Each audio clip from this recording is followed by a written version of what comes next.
Paul, did you ever read any of Abraham Joshua Heschel's work? Yes, I love him. Don't you love the way he frames faith as living with awe and wonder? Like, he has this way of looking at life through radical amazement. Yeah, it's a total game changer as far as how one approaches faith going through his work.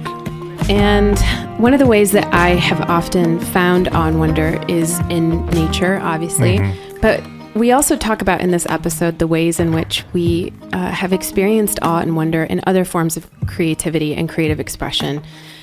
For me, I remember a dear friend telling me once, listen, Brie, don't become a musician because you want it to be a career, but become a musician because it makes you into a certain kind of person. Someone who pays attention to the world through a certain lens, someone who's looking for the beauty and can communicate that beauty to others. And I really appreciate the way that he reframed that for me. And I think the arts are a lens for awe and wonder in that way. They help us to see and connect with beauty and in the menial, in the ordinary, in the everyday.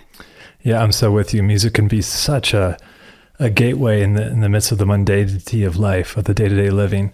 And something that we touched on here, which I was so glad, was also laughter. Oh, right. Because I think there's nothing better than sitting around and laughing with another person. And Richard helps us kind of unpack to that place of how laughter is also an intimate, shared experience. Yeah. Well, you told me recently something about a study that I thought was fascinating that connected the relationship between humor and music and how we connect as human beings. Yeah. I had a friend who's an evolutionary biologist who was telling me that part of the way that primates evolved was that, they would groom one another as a way of being intimate with one another. Right. And then as the group got too big, you can't groom everybody. Can you? Can you? As the group got bigger, they wouldn't be able to groom everyone. So what they would do as a way of still being a part of the connective whole is they would hum. No way. And then as the humming grew, then they would also laugh. And then they would sing. And that's where we think the origins of singing came from, this kind of group connectiveness, this intimacy that started with touch and ended with singing, which is why I think for so many of us that singing still feels like a cohesive group bonding that is more than just the sum of its parts. I mean, it makes sense, doesn't it? Like when we're singing together, we're breathing at the same time. Yeah. Our hearts are regulating with one another. So that is fascinating and makes a lot of sense. I feel that this conversation on ways that we can access awe and wonder as a practice is also helpful, given the fact that we've been discussing some really heavy topics in this season. Yeah. Right? We've been talking about the personal as political, Jesus and the empire. What do we do with the Bible? I mean, these are things that are not always easy. And even as we face some of these things in our world, sometimes we can feel very weighty or just kind of tend toward the weighty as a response to everything that's going around us. And humor is not to say that we're not taking action, right? And appreciation of the arts is not somehow bypassing the fact that we all have a real responsibility and a role to play. Yeah. But it does change the stance and our approach to how we do those things. If we can laugh, then we can have a sense of humility about our part. If we can sing or appreciate art, we can draw on beauty as a source of inspiration so that what we do is not depleted from the good, the true, the beautiful. Mm-hmm. Yeah, it can help us really reveal how we're going to participate in the reality. Whether it is, I mean, like you said, we've covered so many heavy and weighty things that hopefully this conversation also helps highlight that humor and joy is also a part of living in that awe and wonder that we see of God's work in the world. So with that, let's dive into this conversation on the practice of awe and wonder. Richard, as we've been discussing values and the values of the universal Christ and how we can live into them more fully, one of the things I'm experiencing in my life right now is this deep desire to have my values match up with my life, as we discussed in that first podcast. I'm still doing the same. So it takes a lifetime. Never change. Good. Yeah. But in particular, this desire that I have to move toward wanting to live a life of integrity, simplicity, and slowness. Our world is so consumeristic and oriented to having that in turn, it drives us to this kind of frenetic pace and obsession with our work where we're not even present to ourselves or the beauty that's around us in any given moment, right? Because we're just distracted, stressed, busy. Can you offer a word for those of us who are in our first half of life about how we can do this first half of life in an alternative way? That, in your words, is the freedom of not climbing so that we can live a bit more attuned to awe and wonder? You know, I'm going to start with maybe an answer that'll seem surprising. I'm not going to say, well, be detached from it or take one day a week of silence. That'll be fine if you do that. But here's my experience at this point in working with people. Those who do the first half passionately, even overdoing it, not always, but I'm going to say more often than not, bring passion to the second half of life. So I'm not going to say to not gun your engines. You were just at St. Ignatius's place at Montserrat. I don't know the life of Ignatius, but I could see it in Francis. Francis in Assisi was called the king of the party goers. He was a knight as Ignatius was a knight. It seems like people who attack life with caring attack the spiritual life with the same intensity, with the same immensity. And I wish I hadn't been told so much already in the high school seminary about you shouldn't feel this, you shouldn't go to parties, you shouldn't like music or rock music, rock and roll it was then. Still is. What? Still rock and roll. It's still rock. Yeah. They still call that genre of music. They still call that rock and roll. And the kids are still listening to it. Because that is not my experience, you know? And we used to think people who were sexual, they were not like us, celibate, and they would be selfish. Some of the people who are most passionate about the third world issues, and I've been told this directly by them, I have a good sex life, do you understand? But they don't become addicted to it. It's the same flow, it's the same caring. It's a capacity for caring about what you care about. So I'm not saying to overdo it, you know, because so many in jail are those who had no boundaries to their supposed passion. It's finding what already the Greek said was, you know, in medio stat virtus, virtue stands in the middle. How can you have enough passion without it being totally self-gratifying passion so it destroys you? That's why the young person normally needs chaperone. No. Why did you look at me, Richard? He's totally just looked at me. Because I was joking with her. Don't record this. All right. Normally needs elders. I didn't want to say chaperones. Wow. Don't record that. No, it's fine. But I want a private copy of that. Elders, really, to tell them, now watch it. The whole meaning of life is not drinking parties. Let's move to that area, you know, or whatever. Yeah. It's just, you better be capable of something more. So don't make a disjunction, not that I hear you doing it. Your danger of your generation is on the other side. You know, that one really does get into the world of addiction. Yeah, that's it. I think maybe that's the crux of the question for me, because, you know, when we are looking at the world, the flesh, and the devil, right? at the level of the world and the devil, there's a systematic, almost unseen addiction to stress in our that culture. Too, yes. And an addiction to success in our generation that leads to this entrepreneurial, constantly on your phone, constantly working, constantly looking for the next gig, idea, project, to the point where we're not connected to our context, or we're not able to slow down enough to be in a healthy rhythm that can appreciate awe and wonder. And I think your word addiction gets at that more. It is. It is. And part of what that connects to me for as well is just, it's a continued adolescence past its form, like it's that infantile society where it's like, can someone please grow up so we can have, these models of different stages of life so that we don't get stuck in this paralyzed, what is success? How can I become that? How do I look good in that way? Right. How often on the evening news haven't we heard in the last 2.5 years, are there any adults in the White House? Right. Why do we talk that way? It's just a recognition that these responses are teenager responses coming from heads of state and their entourage. It's heartbreaking, really.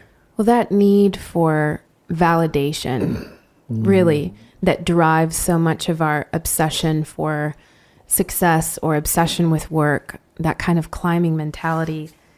How does contemplation, as you've been talking about, or even as you were talking about in an earlier episode on the emotional life, how does contemplation help us touch on that deeper self that can be validated in that kind of existential way?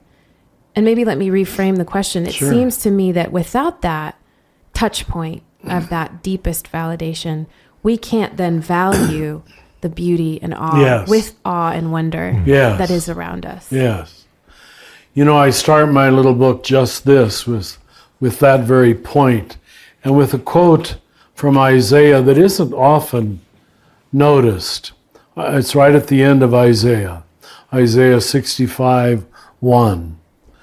I am ready to be approached by those who do not study me. What?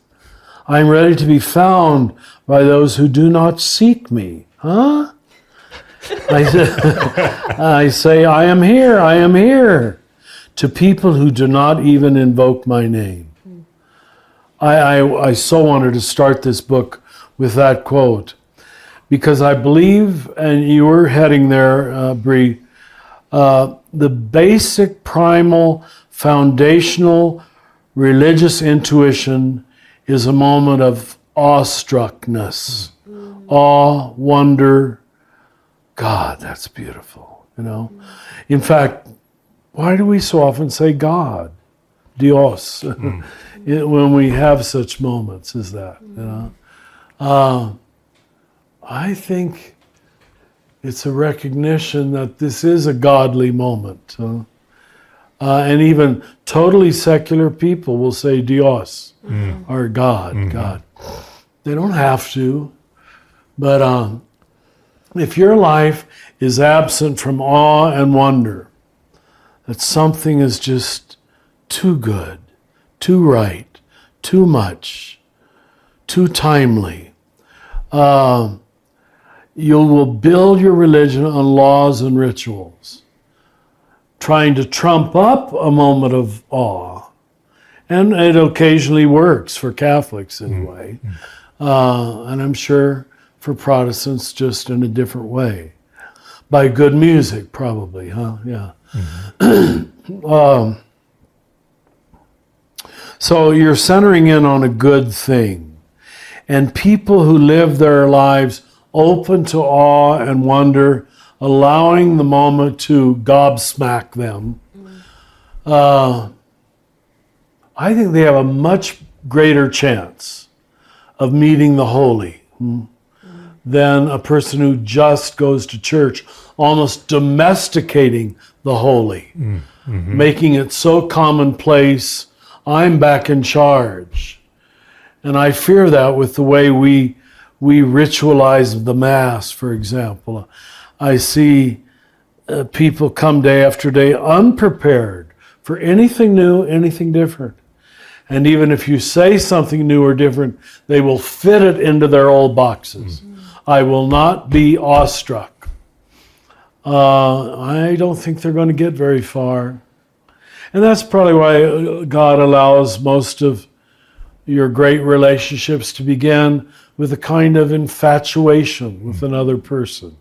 And I don't just mean a sexual infatuation, just a deep admiration or deep appreciation, which allows you to take your place as a student, a learner. If you never do that, nothing new is going to happen, I suspect. Nothing new. Yeah. Richard, I want to bring up something of your experience with an icon of awe and wonder of when you were on Oprah recently this past year. I saw you the day after. Yeah. You had recorded with her, and I said, Richard, what do you do the day after you're The with day Oprah? after being with... And your response, what did I say? You just humbly and slowly just said, well, I'm going to go get the mail, then I'm going to have some lunch. Like, this is normal life. That was an extraordinary moment. Yeah. And I was really struck by that, because to me, you were speaking to that connection of how the daily mundane experiences also help you connect and embrace those moments of outlandish things that are extraordinary. How does that play into your life and having those rhythms and that mundane? I'm not calling you mundane, but like most of our lives, you fully can. but like most of our lives are very mundane, right? Yes. And so how does that living at that level where it's paying attention to the small things allow you to almost, when those moments of amazement of things that are so out of character with your day to day open you to awe and wonder, whether that's Oprah or just the night sky or a moment of deep intimacy? How does that mundanity hold those moments of awe and wonder? Or maybe it's the other way. Maybe how does that awe and wonder fold back into the mundanity where you can still see the sacredness of it all? Yeah. So I don't look too virtuous. It's really, one reason, and this is purely by the grace of God, I've sort of learned how to handle power is because I've had it so long. You know, that wonderful experience in Cincinnati that I've often talked about, where all these boys are baptized in the Spirit. This is 1973. And after that, I started being treated like a demigod, I think I said. Larger than life. Richard is so special. Richard is a saint. Richard is this. Richard is that. It made me realize by holding that projection, and that's what it is, for so many years, that it is just a projection, and I better not take it too seriously, because projections can be and will be withdrawn just as easily. The very people who put me on a pedestal of fame or well-knownness, or he knows all these famous people, I admit it's still sort of unbelievable to me. I mean, at this table have sat Bono and Edge and Melinda Gates in this very room. And I say, why would they want to listen to me? But I'm not over-infatuated by it, because I've had it, and I know it passes, and I know they're just like me. They're usually people who come to me out of their own vulnerabilities and let me see that they're not just always their stage persona. And I'm speaking this to their credit. Yeah. So, it allows me to handle my own well-knownness with ease, somewhat, I think, I hope, but certainly other people's too. I'm not that impressed by celebrities anymore. Although I tell all the rest of you because I know you are. I mean, I'm introduced anymore. He was on Oprah. Yeah. He was on Oprah. Right. He Yeah. touched Oprah. And it's okay. And he's being licked by OP right now. What do you want? Do you want to go outside? No. Outside? No. Richard, Did that answer your question? I was actually just going to say, I think it's your humility that and I'm not praising you, so don't take this don't take this in, Richard. I'm just not those actually moments when he is humble, you're saying? Yeah, well, just exactly. Michael said to me, make sure they don't fawn over you. So no fawning. Don't worry. No fear of that you're here. very loving. That the humility that you demonstrate, that orients you to pay attention to a blade of grass with wonder, that's true. is part of what allows you to have these experiences that others are like, and that's true. That's you it. know, Yeah. That's true. You kind of you're grounded in the real awe and wonder that's alive in everything, so that when you do meet these kinds of icons, you're not It's falling not- out of yourself. Yeah. No, it's not more wondrous than the blade of grass. Yeah. Right. Thank you. Yeah. Thank you. And that's why I wanted to That understands it. bring up that moment, because you were acknowledging the beauty of the normalcy. You weren't trying to elevate this moment from the day before where, You're like getting the mail, being with Oprah, you know? That's it. Yeah. Yeah. Well, thank you for unpacking my own experience. Yeah. I was introduced to Abraham Joshua Heschel when I was 17 First and rate. completely fell in love with how he talks about faith. And in his words, it's this orientation to awe and wonder. But here's one of his quotes, and I wanted to read it for this conversation. He says, "Our goal should be to live life in radical amazement, to get up in the morning and look at the world in a way that takes nothing for granted. Everything is phenomenal. Everything is incredible. Never treat life casually. To be spiritual is to be amazed." Wow. Isn't that good? That's what I tried to say, and he's saying better. Thank you. Yeah. But it makes me think about how, and coming back to your values of devotion and simplicity, it requires us to have a different rhythm of life and to have different lenses to see the world through, to live with that kind of radical amazement. Because as you said, we tend to just kind of shut down and get busy, don't we? We just go through our day-to-day lived experience. Thinking on that quote, Richard, I appreciate the way he says to look at the world in a way that takes nothing for granted. And how can that help us have an orientation toward the thisness, the preciousness, that can really see the wonder of this life? And as you were saying in an earlier episode, to appreciate, to live with that contemplative gaze that appreciates. How are you asking the how question? Oh God, I wish I knew.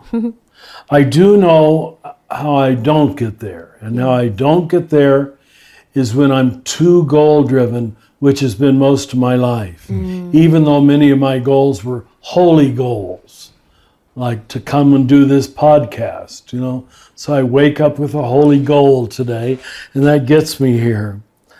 Now, my morning prayer was good, but what was I? I was sitting there in the silence with my coffee, Opie at my right hand. I'm petting him. So, you could almost describe any prayer experience as being held by a holy goallessness. And that alone allows you to drop in to the depth of this, here, now, more than enough, whatever it might be.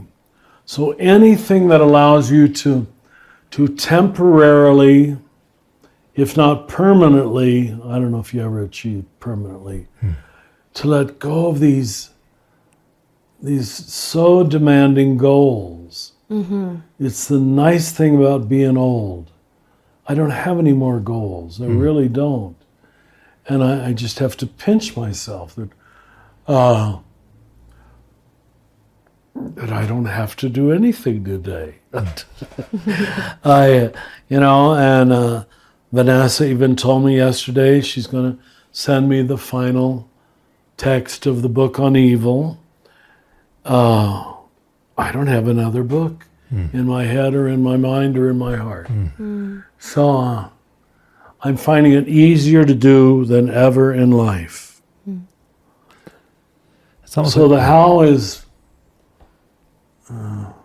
don't let what are usually humanly created goals define you, even though to some degree you have to do it. And you have to cook for your boys. You have to clean up after them. So God understands this. And those are first half of life virtues. But then what we hope is all of our faces can be turned outward towards second half of life virtues, where we care about other people's children. But you can't do that. You both have two little ones right now. Another name for everything will continue in a moment.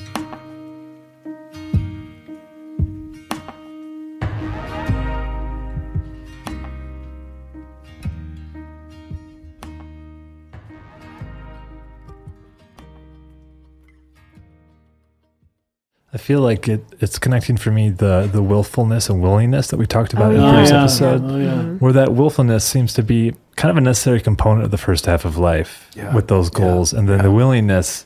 I mean, to hear you say, "I have another book," I don't have another book. I know, but I mean, just that willingness to find where you're being asked to step into the flow and where you're asked to just sit in that holy goallessness.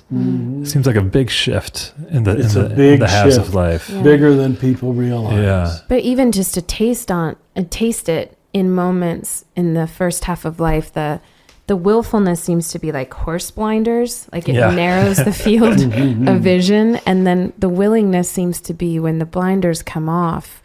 And there's a sense of expansion in what we see and the context that we're able to put ourselves in. But I'm also thinking about, surprise, surprise, creativity, and how, when we are in the moment of creation, if we're too hooked on a specific outcome, it doesn't work. So if I sit down, if I sit down to write a song and I know that's the intent, if I'm hanging on too tightly, it won't come, so there is something about this goallessness, heart spaciousness that opens up, that becomes playful. Playful, that's a good word. That shifts us into an openness to outcome so that you can be in that flow that otherwise you can't force it. Yeah. And I feel like this plays into the holy fool, that archetype of the wise, childlike person who is enamored in the awe and wonder of the world, but also the playful nature of God. And Richard, I feel like the holy fool is not as much of an archetype in Christianity today as perhaps it once was, or the way it is in other traditions. What do you think we're missing out with that? Like, what does the holy fool have to teach us about awe and wonder in Christianity? I know it's an overused phrase, but to not take yourself too seriously is, we're told it's a sign of mental and emotional health. To be able to let other people poke fun at you, to be able to poke fun at yourself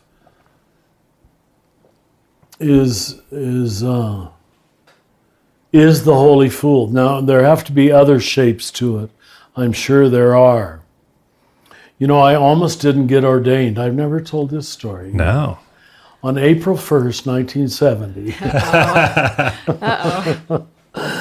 I really like where this is going. Of course, in 1970, even we as seminaries were so free. The whole Catholic Church was blown open, and the faculty just stepped back. We were the millennials that you are now, just very creative and very free and very excited. I created a feast of fools in the main chapel where I had just been ordained a deacon.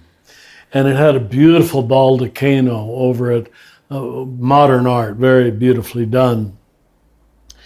And as people entered the church, now I know this wouldn't work anymore, but everybody was handed a beach ball Oh, I'm so ashamed of it, actually. No, it's good. Keep going. Don't stop. And or what are those things you should blow at a party? Straw.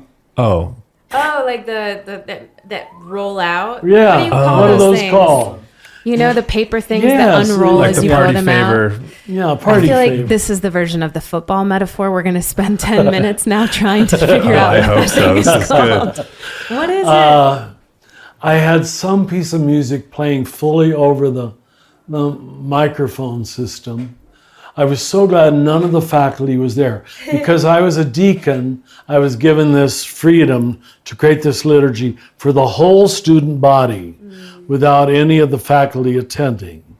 Little did I know, some of them were watching from the upstairs balcony, which you couldn't see into the balcony, And, people loved it. It was one of the first dramatic sermons I ever gave. I don't know what I said, but I was teased about that for years.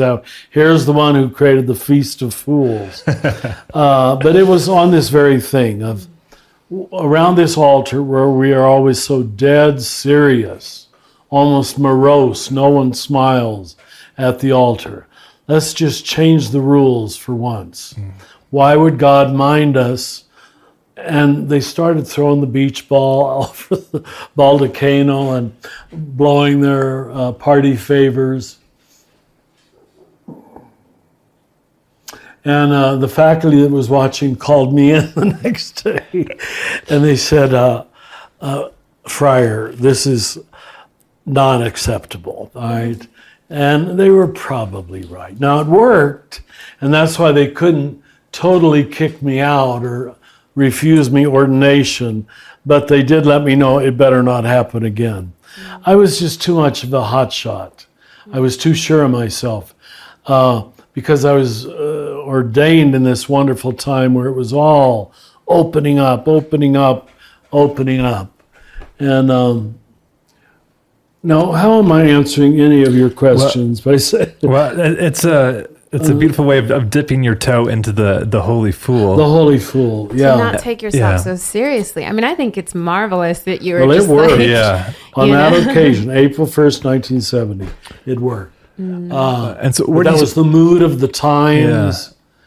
And we had a wise enough faculty that they could assess the mood of the times. It brings to mind, too, I think it was Merton who talked about what is serious to God, or what is play to us may be very serious to God. And so how do we delight That's in that nice. playfulness? I don't know that I've heard that. And so I wonder, just to kind of further that, is how does, what are we missing? Because there's just not a lot of that kind of risk-taking in the spirit of playfulness, that God is also a God of delight and awe and wonder, even in humor, and even the lighter side of things, knowing that, yes, the air is full of absurdity and evil, but to be able to bring in that spirit of lightness. What do you feel like we're missing in Christianity when we don't allow for the holy fool to also have its day?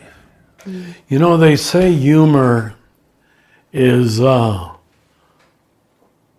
always has to be the presentation of some incongruity. Some pulling back the veil, that's phony, that's not real, we don't really believe it. Those are the things we laugh at.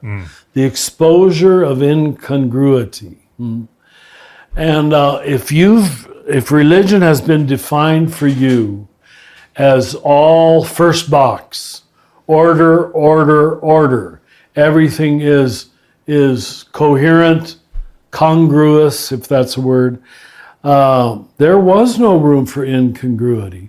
Therefore, there's no room for humor.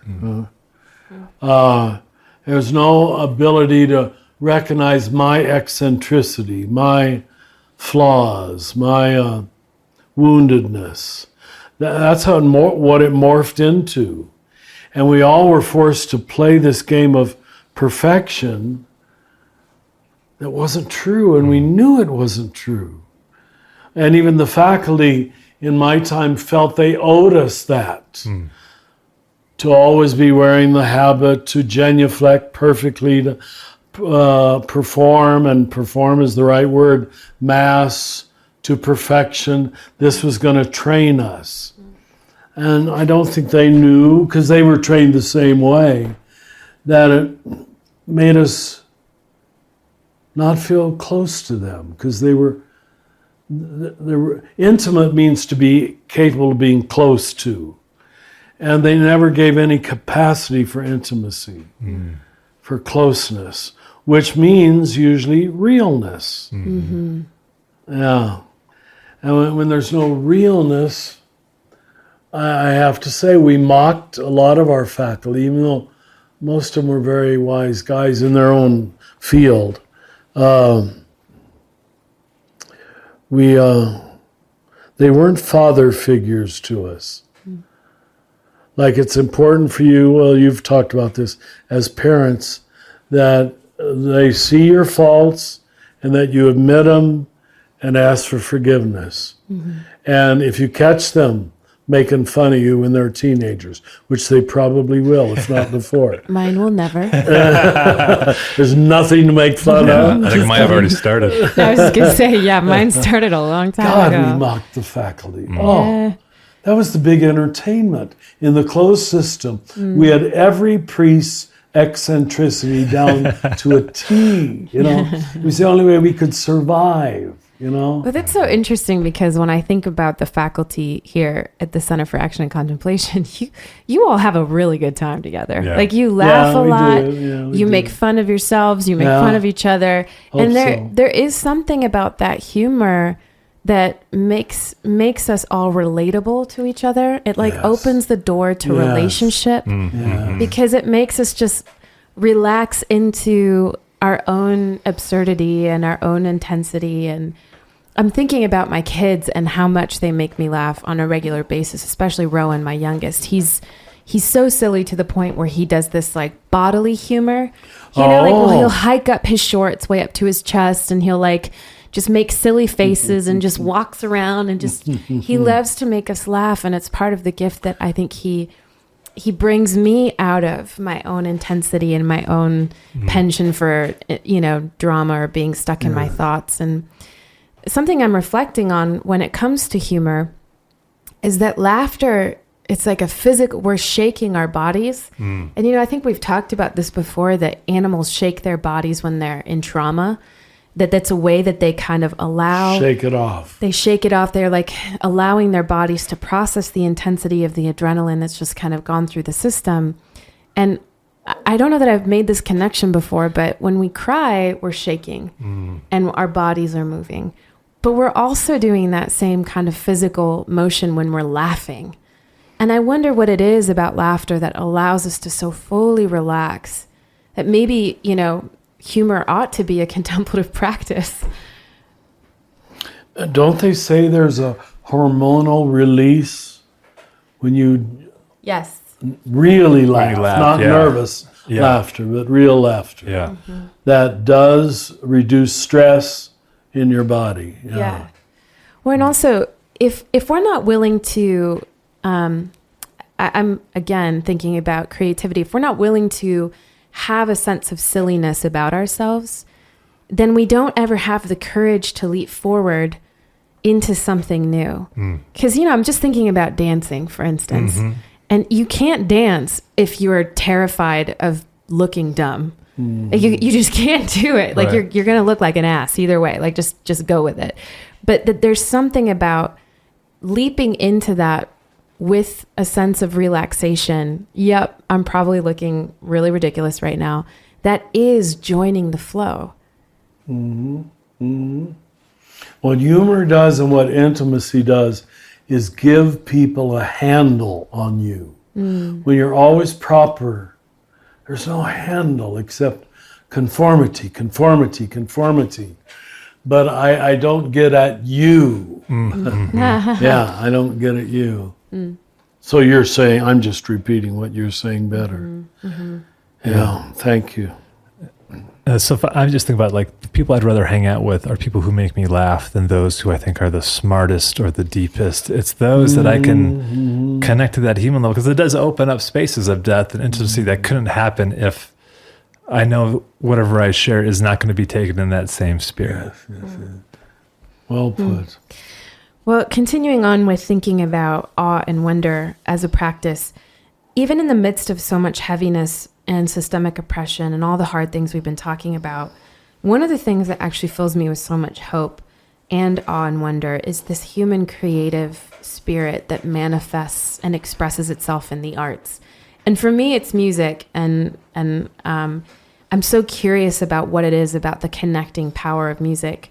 Do you have that experience with the arts, Richard, in any way that they help you feel like you're connecting with awe and wonder? I do with the visual arts. I don't know how I got disconnected from music, because we began every day with Gregorian chant, but we had to do it perfectly, and there was so much work in it, and we didn't have a chance to listen to recorded music much in the early seminary. So maybe I lost that key period. I'm always ashamed to admit that music, I can live without it. If I choose, I choose silence over almost any music. And I consider that a fault, a limitation. Most people are not that way, thank God. Most people are supremely stirred by music. But for me, it's more fine art, sculpture, architecture.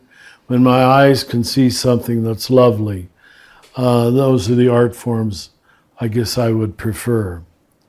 Is that what you were asking me? Yeah. If you've what expressions of art help you connect with awe and wonder? Yeah. And then you can see how it's easy for me to move beyond that to the palette of a landscape or my backyard or this magnificent tree, whatever it might be. It is the visual. So, Richard, as a way to close, we've been talking about awe and wonder and laughter.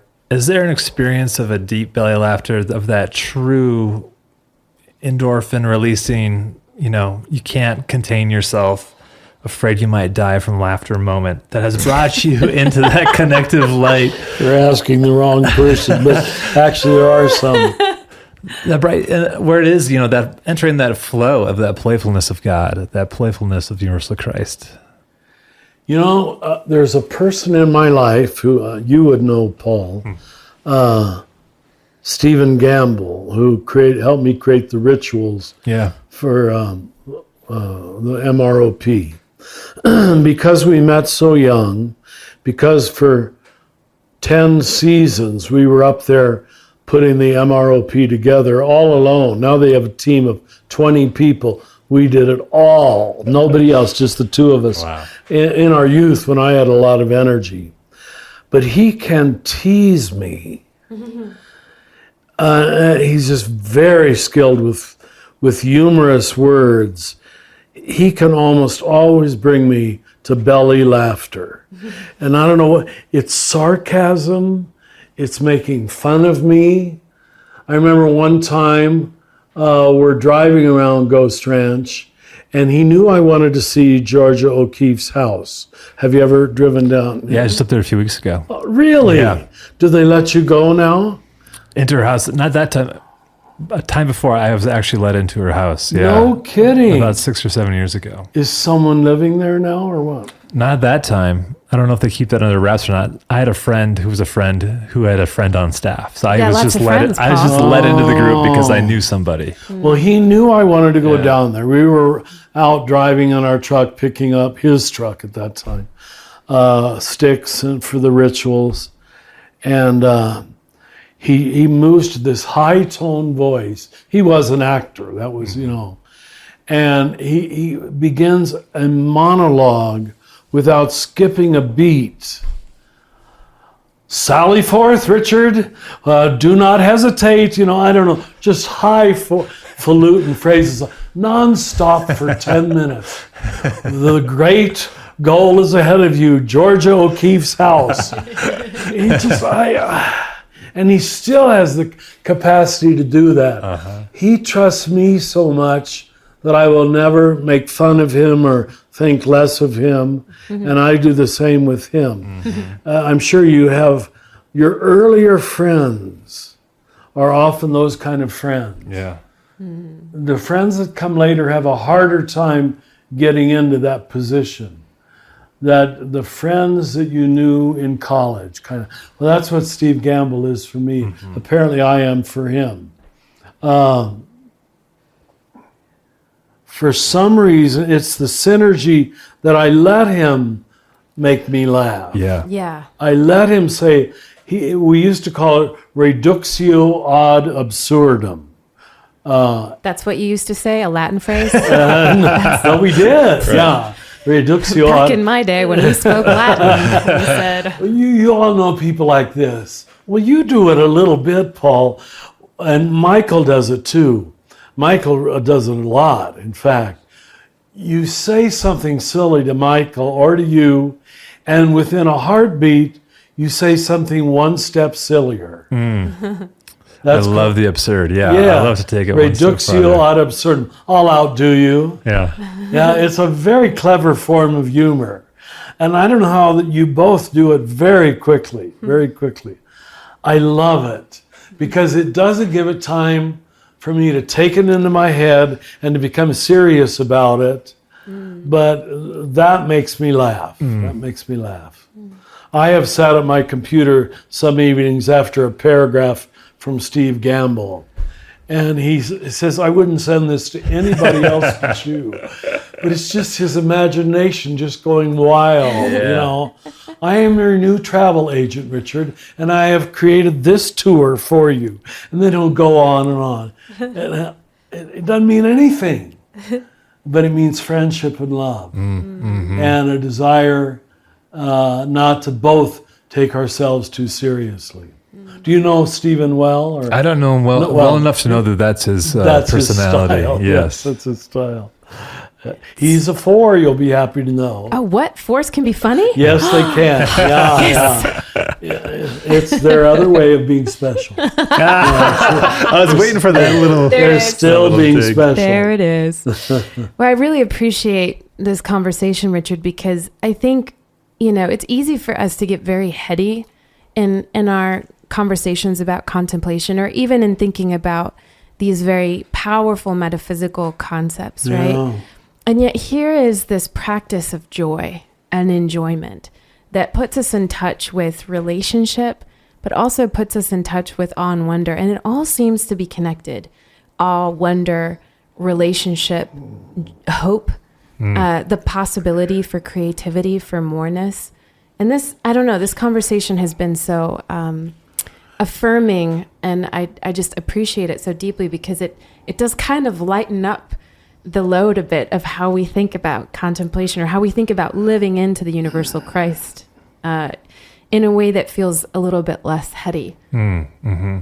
Celebrating the playfulness of God and not just the depth and knowledge that is there, but I think God would rather play with it at times than have another debate about some theological notion. Karl Rahner, who I quote so much, he had a brother Jesuit priest, Hugo Rahner.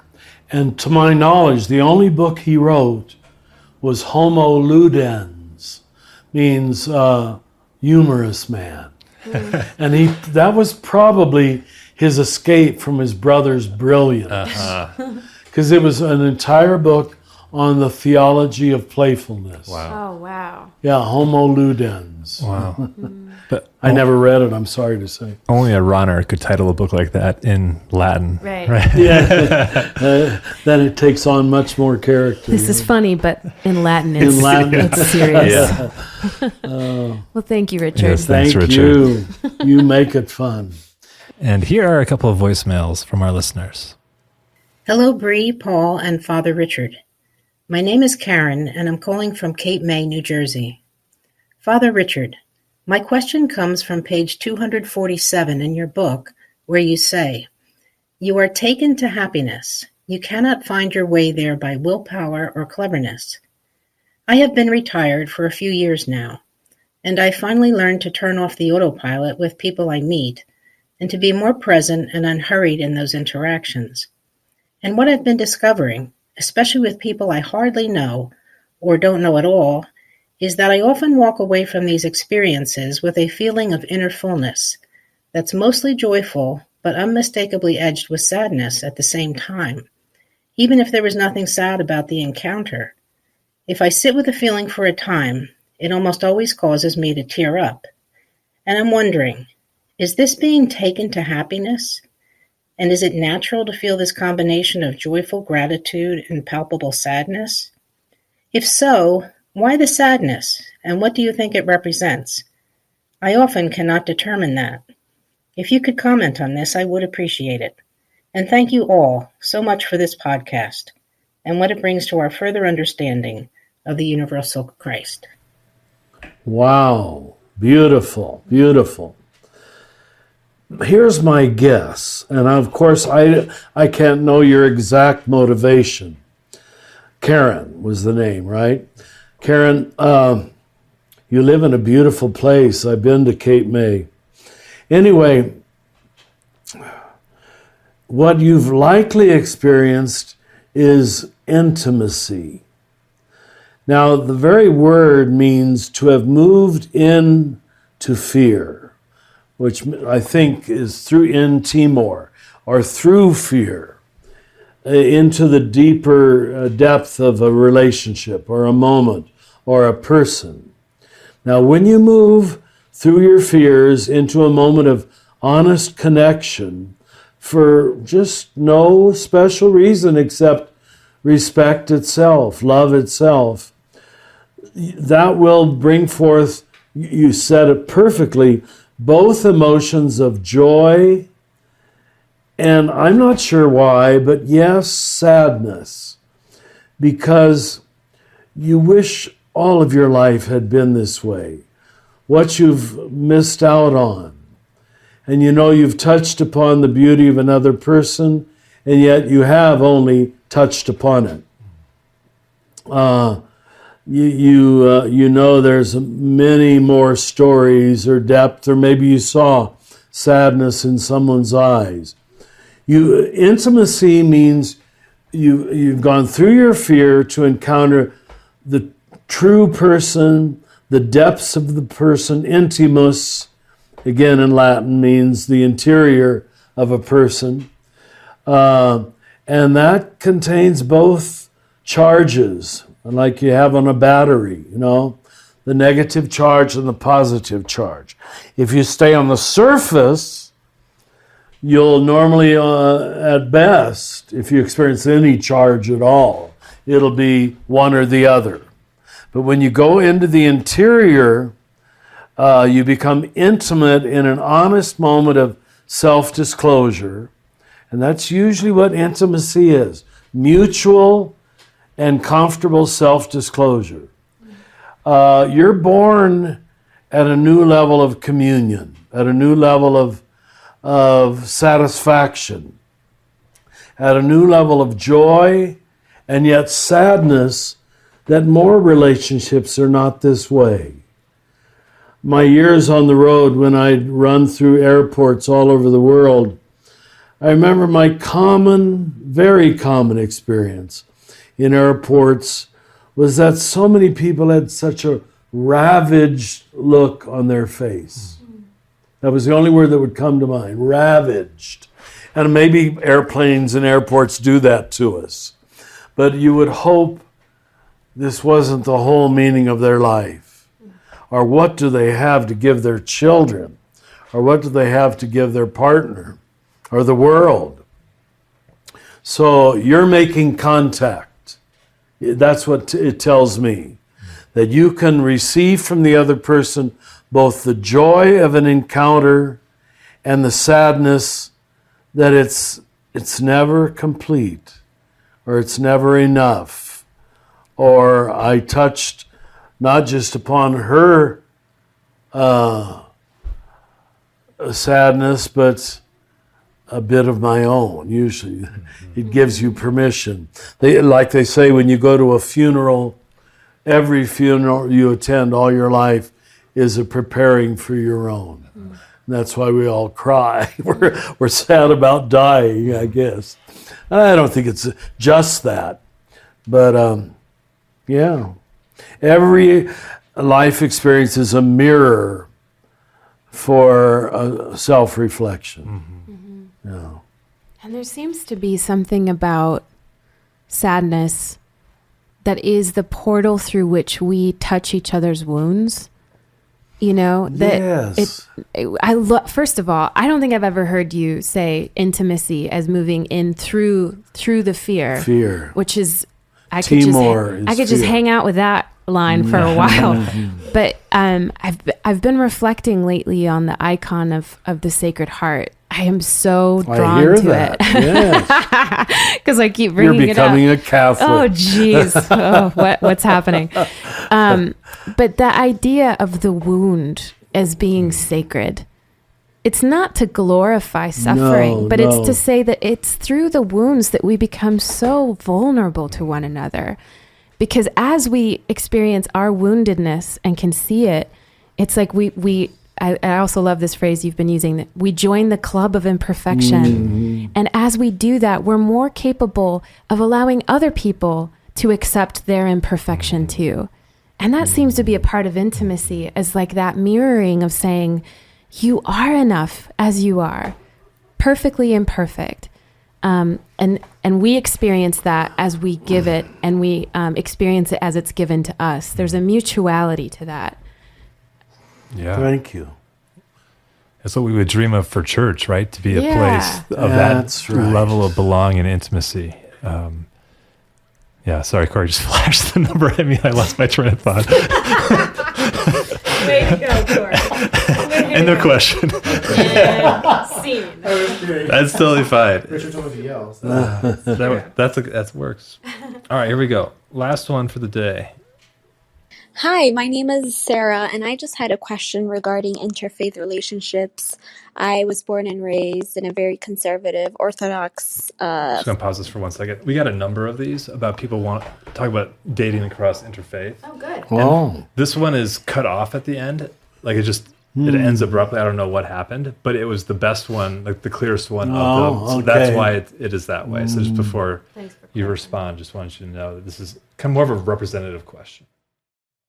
Religion, Christianity, and now that I'm an adult and I've really explored my spirituality, what that means, and reading the book The Universal Christ and others, I've learned to realize that truth from God doesn't only come from one avenue through Christianity, but through multiple avenues, whether it's other religion or just your own spiritual path. So I'm currently with someone who is of the Muslim faith, and I know that this is the person I want to be with long term, but I know that I'll face a lot of backlash from family and friends. So I was hoping if you have any advice or tips on, how to have these conversations when, I get backlash from my family and friends, and, if there are any scriptures that can help me even confirm to myself my own truth. Sometimes when people put doubts in you, you start having doubts a little bit, and you start having that uncomfortable feeling. And I was just hoping if you have any, advice or anything, any reasoning that I could use to be able to make people see my point of view, because not a lot of people that, whether it's family or friends, have evolved in the way they think about those relationships. Yeah, sadly that question was just cut off because of the time limit, but the gist of the question was there about interfaith relationships and how does one approach that amidst the cultural waters they swim in with family and friends. And what was her name? She didn't give it. I don't think she gave it, no. We're all suffering from the misuse, the understandable misuse of religion to create social order, to create community. Not that that isn't a part of it, but it held us together into tribes and ethnic groupings. That's probably the function it had to serve in the first 2,000 years.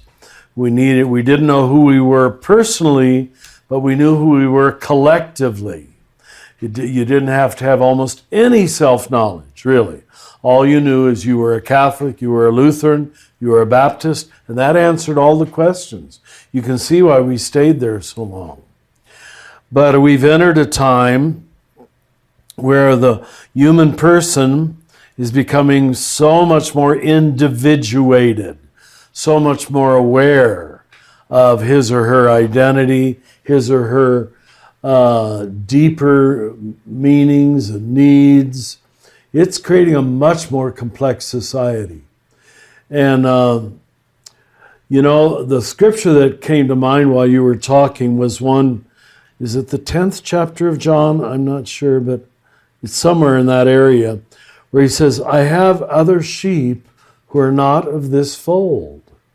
Have we reflected on that, That they don't have to belong to our fold to be his sheep. Oh, wow. What made us think that it's a marvelously liberating line. And I offer it to you as something that you could use for maybe family or friends who are going to misunderstand. You might also, I don't mean to get too dang sophisticated, but you've heard us speak of spiral dynamics and how history has gone through these levels of unfolding, evolution, awareness. Much of history for the last 1,000 years was called the blue level. That's where I was raised. Maybe it's where you were raised too. The blue level understands everything through the lens of, is it for my tribe or is it threatening to my tribe? Much of our politics is still trapped at that level. I'm a Republican, no matter what the Republicans say or do. I'm a Democrat, no matter what the Democrats say or do. This is what you do when there's no self there. There's no individuated conscience or consciousness. So the reason I bring that in is don't expect perfect response from all your family and friends. If their level of consciousness is blue or less, they'll think you're a heretic, a sinner, wrong, misguided, cultish, or getting too psychological. They'll pull out whatever word is threatening to their worldview. So I'm sure this is why Jesus said, I'm sending you out like lambs among wolves. It's hard to grow up. It really is. You pay a big price for growing up. It's such a big price that many populations, let's take the gay people, just decided, okay, I'll pretend. And that's been true in almost all the cultures of the world. I'll pretend.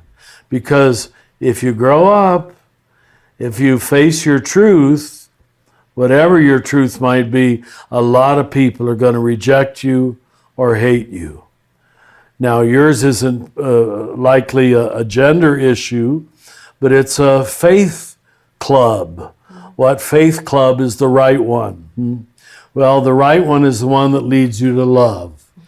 If it leads you to love of God and love of neighbor, beat a path to the door. That's where you want to live your life. And even if your mother, I got to make it dramatic, even if your mother rejects you, you've got to endure that for a while.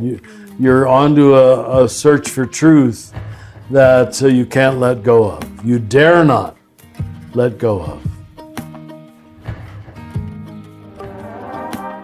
And that's it for today's episode of Another Name for Everything with Richard Rohr. This podcast is produced by the Center for Action and Contemplation, thanks to the generosity of our donors. The beautiful music you're listening to was brought to you by Will Reagan. If you're enjoying this podcast, consider rating it, writing a review, or sharing it with a friend to help create a bigger and more inclusive community. To learn more about Father Richard and to receive his free daily meditations in your electronic mailbox, visit cac.org. To learn more about the themes of the Universal Christ, visit universalchrist.org. From the high desert of New Mexico, we wish you peace and every good.